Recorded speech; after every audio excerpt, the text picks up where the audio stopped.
Hi everyone, it's Kathy. Thank you so much for joining me. Today I'll be creating a super cute shaker card using the I Pick You stamp and die set from Not Too Shabby. I'm not going to show all of the coloring, I just wanted to showcase a little bit of it. So for this cute little girl gnome, I stamped her onto Cougar Super Smooth cardstock with Memento Tuxedo black ink. I started out coloring her braids, and I started with my darkest color and added that at the very top of the braid and then at the very bottom of each piece of the braid. Then I came in with my mid-tone, blended that out, making sure to leave a white space in the center. And then once I was done with my darkest and my mid-tone colors, I came in with my lightest color and just blended all of that together. I'll make sure to have all of the supplies and all of the markers that I used listed in the description box below for you. Now for the strawberries, I wanted to show two different ways to color them. The first one that I'm going to do is using the traditional stay within the family coloring. And I started with the R59 and then I came in with R17. Then I came in with R24 and I finished up with R12 just to have that little bit of a highlight. Now with R59, it's a very dark color, so you're going to have very, very dark shadows. For my particular card, I didn't want to have shadows quite so dark. I wanted to keep it a little bit lighter and brighter. So I decided to do underpainting instead. And all that underpainting really does is it will desaturate a color to make it more muddy, to give it more of a shadow look. So I started out with B32 and added that in the same areas where I had added the R59 on the first strawberry. And then I jumped over to my R17 and blended out over the blue marker, and I made sure to completely cover the blue with the R17. Then I came in with the R24, again leaving that little white space for my highlight, and finished off with the R12.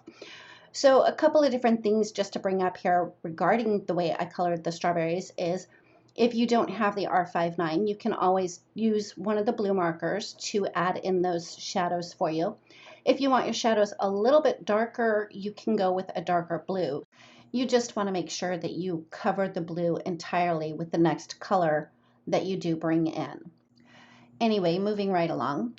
I die cut the word berry using the Cutie alphabet die set from Whimsy Stamps. I used a piece of washi tape on my work surface just to hold the letters in place so that I could color them because I wanted them to have a little bit of an ombre look on the front of the card. I didn't do anything fancy. I just started with a darker red and went about halfway up and then blended that out with my next color and then blended all of those together with my lightest color.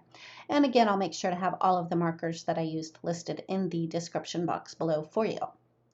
The other thing that I did off camera, just so you know ahead of time, is I did die cut the word berry a couple of times and I stacked it up just so it would be a little bit thicker to add that little bit of dimension to the front of the card as well. So moving on to finish up this card, a couple of things that I did was I had die cut the Slimline Wonky Windows die 3 times. I glued 2 of them together off camera. This one is a single layer, and I wanted to make sure that I had all of the patterned paper pieces put into place exactly. So I cut a piece of cardstock to 8 1/4 by 3 1/4. I used temporary adhesive to hold my frame in place.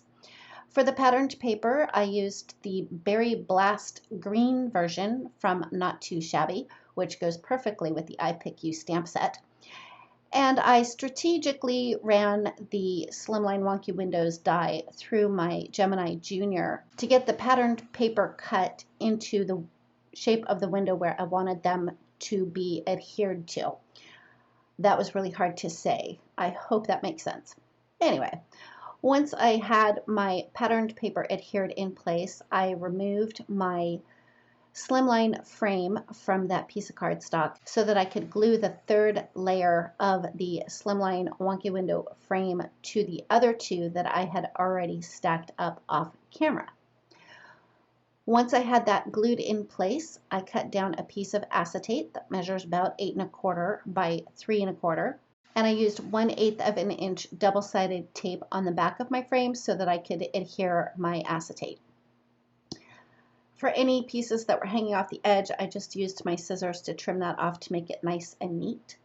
Once that first layer of acetate was in place, I used my 1/8 of an inch sticky stripped foam tape to add that all the way around the frame, and I made sure to have the contacts really very tight together because I'm going to fill in 2 of the windows with some shaker bits.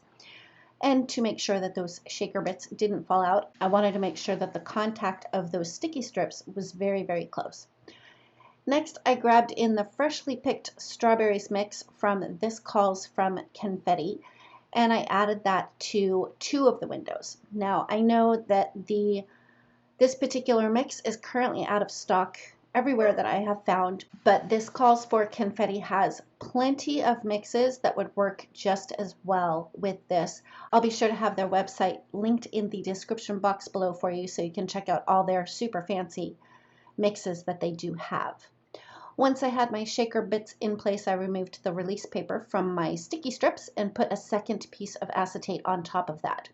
The reason I did that is because it would be easier for me to flip over that top frame and add it to that base with the patterned paper without having to guess where I'm placing it, and then also it helps keep my little shaker bits in place. Once I had adhesive added all the way around that frame, and I even put adhesive in each individual section to make sure that it was going to lay nice and flat on that base piece with the patterned paper, I removed all of that release paper, and then I just flipped that over, and I was able to line those up and have my patterned paper in the windows perfectly. Once I had that adhered in place, I arranged all of my elements on the front of the card, and because the frame is thicker, because I had die cut it 3 times, I did use some foam tape down the center of my little gnome, who after I colored out, I ran through my die cut machine with coordinating die, and I adhered her into place. For the word berry, I decided to die cut it 1 more time from white cardstock and use liquid glue to adhere it to the acetate. I did use my Stick It adhesive, but I was kind of afraid that it wouldn't stick to acetate. So that's why I have an extra word berry on my card. For the bunch of strawberries at the bottom of the happy birthday sign, I arranged them how I wanted them, and then I used a piece of press and seal so that they would stay exactly how I wanted them. And then I used liquid glue to press them into place, just to keep them in the same order, I guess is what I'm trying to say. Clearly, words are difficult for me today. Anyway, once all of my elements were adhered in place, I adhered that whole shaker panel to the front of my note card, which measures 8.5 by 3.5. To finish up the card, I removed the backing from the Stick It paper on the original berry word die and adhered those right on top of the white letters. And that's it. That finishes up my card for today.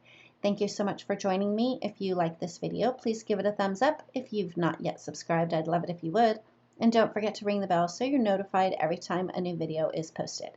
Thanks again, and we'll see you next time.